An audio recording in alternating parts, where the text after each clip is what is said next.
Prakash, Sir Rao, friends, ladies and gentlemen.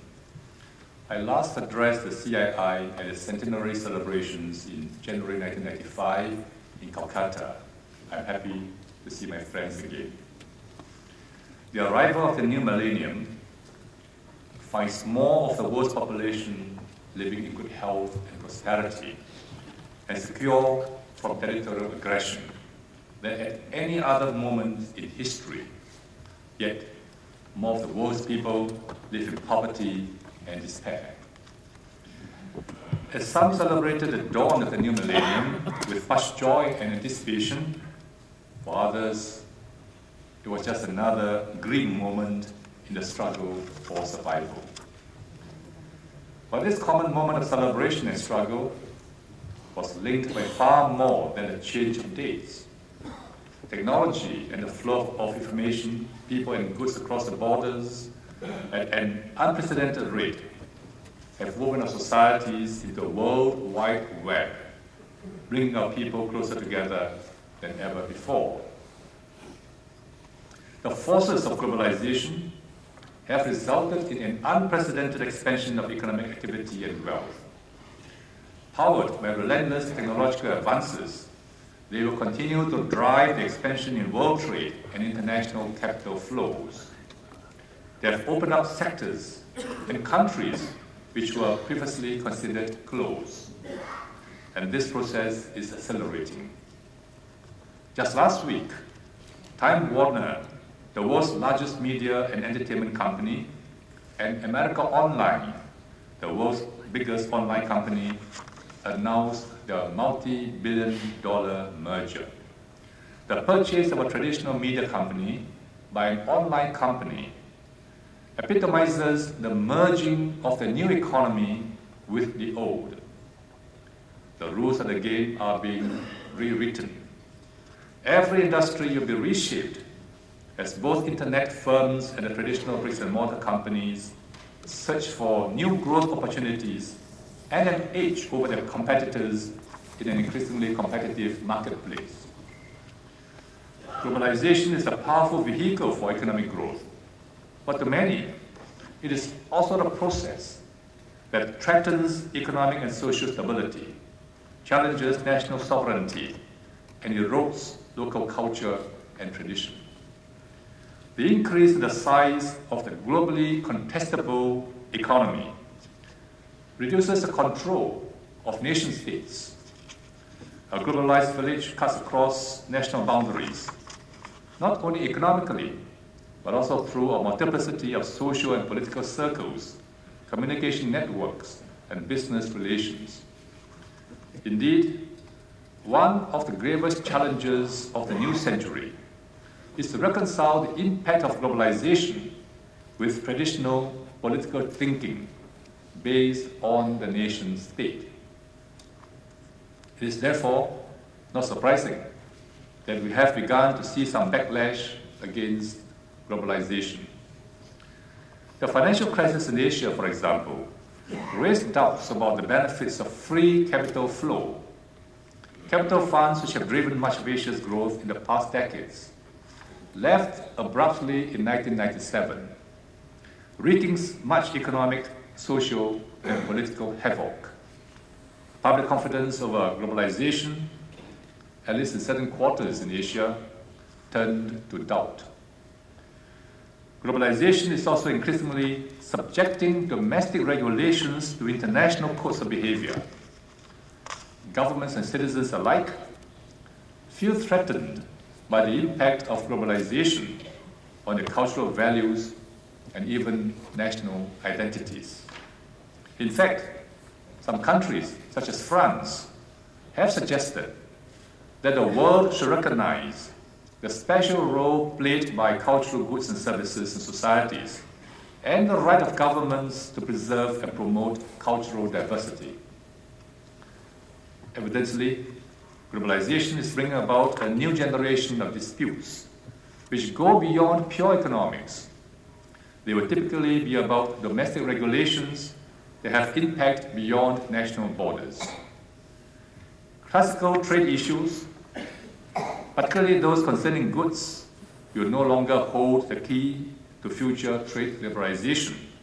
Instead, new issues like trade and environment, trade and labor, and trade and human rights are likely to dominate.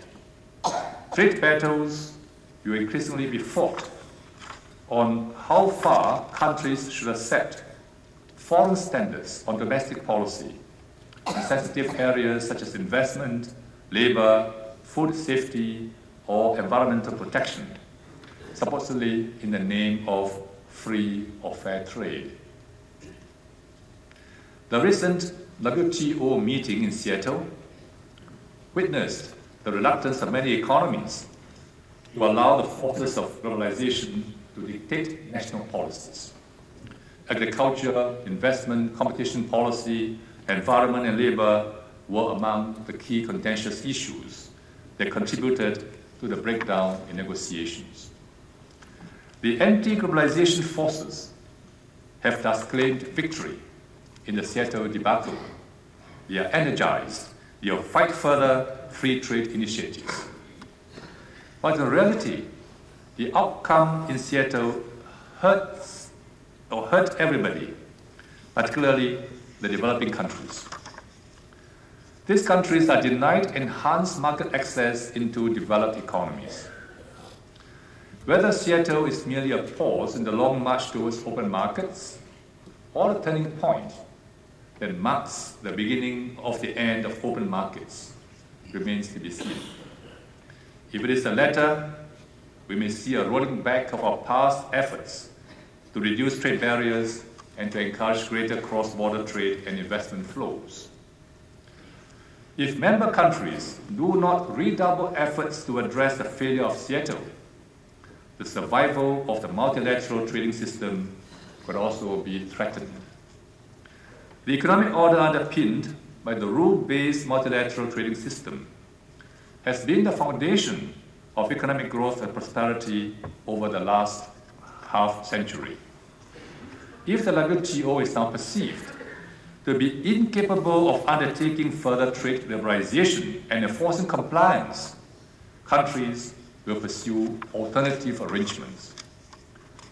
Without an international order to regulate global trade, the world could fragment into exclusive and protectionist trading blocs. Not only would we all be poorer off in such an environment, the world would also become a more dangerous place. The world could evolve into a two-tiered system in which developed and globalized economies are linked by trade and technologies, while excluded developing economies seek refuge in isolationist policies. The gap between developed and developing economies will widen considerably. Such a huge disparity in national wealth will only fuel greater tensions between the developed and developing economies. There is no denying that globalization brings with it many challenges that impact on our social and political fabric. But globalization also means new markets, increased investments and opportunities, and benefits for the population at large. However, it also means keener competition and loss of some jobs. The silver lining here is that it spurs innovation and entrepreneurial drive. Resisting the forces of globalization is not a solution and ultimately a futile exercise. Global capital and trade will go where they are welcome and are most productive. Economies which continue to keep their borders closed to foreign goods and services will lose out and gradually find themselves marginalized. Formerly centrally planned economies, realizing this, have already begun looking to free and open markets to improve the living standards of the people. China, centuries ago, was a leading nation in science and technology. It stagnated when it closed its borders. Its recent economic reforms have resulted in many predicting that it will be the next economic superpower. No economy is strong enough to stop the tide of globalization. Neither is there a viable alternative. As such, what governments must do is to embrace globalization and strengthen domestic institutions to cope with the strains it places upon the society. Through emphasis on education and training, we must equip our citizens with the necessary skills to cope in a new environment. This is the best safety net. If our citizens are equipped with the skills to handle the uncertainties and competitive pressures of globalization, they will be less concerned about the loss of jobs due to globalization. In short, they will be more able to adapt to and make a living in the global economy. What I've outlined raises profound issues for India. India is liberalizing its economy in a cautious manner. I believe the pace of India's economic liberalization would accelerate over the next few years, out of necessity. India has to attract investments to maintain growth, upgrade infrastructure and technology, and create jobs. This is already evident in the recent passage of several financial reform bills through the Parliament. This accelerated pace of reform will affect all segments of Indian society. The business sector will face intense foreign competition. India will experience the same pattern of corporate mergers and internationalization of business operations, which has already occurred in the developed countries and is ongoing in East Asia.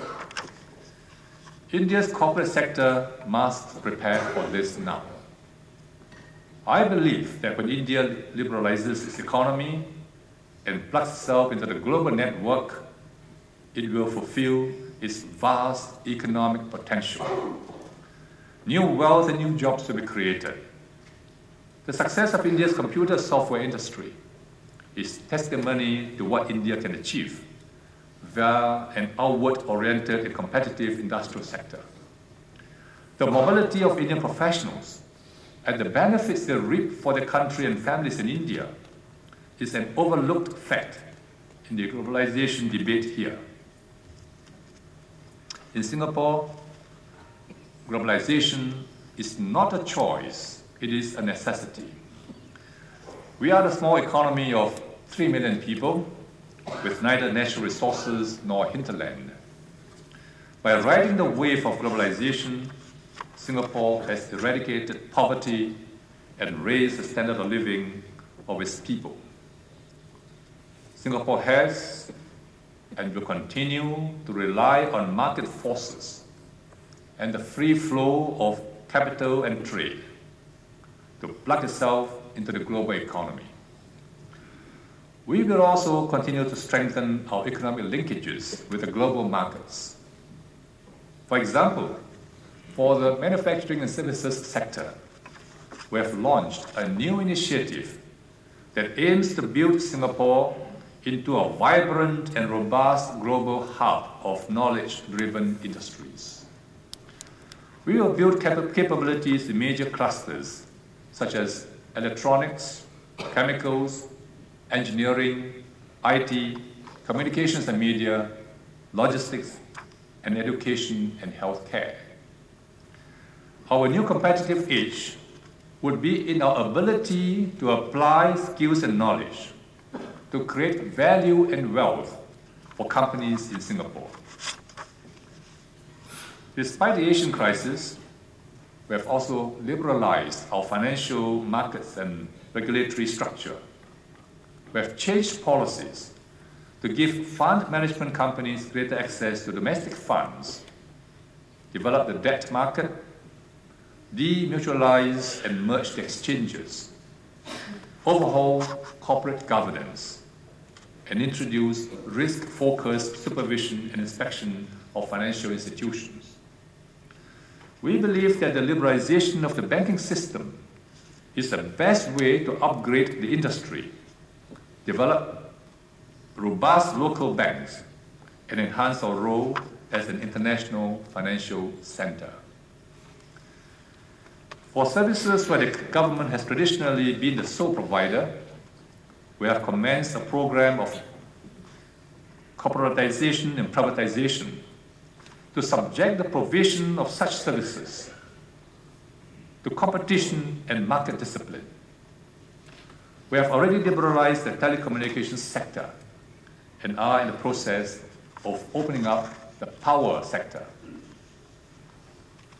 Being a small country, we recognize that our local population will not be able to produce sufficient talent that is needed to develop Singapore into a knowledge economy. We therefore welcome the contribution of foreign talents. With the expertise and skills, they will help to attract and sustain high-value added activities in Singapore. They will add to the strength and dynamism of Singapore's economy. Not all Singaporeans are sufficiently ready for or equipped to participate in the new global economy. As such, we have launched a major manpower initiative to train our workforce to meet the new needs of a knowledge economy and to minimize structural unemployment. The aim is to help our workers upgrade their skills and competencies so that they are internationally competitive and better prepared for globalization. The debate over globalization will surely intensify in the aftermath of Seattle. However, it should not be over whether countries should embrace or turn away from global market integration. Rather, it should be how countries can better cope with the challenges of globalization and maximize the opportunities it brings while preserving social cohesion and national identity.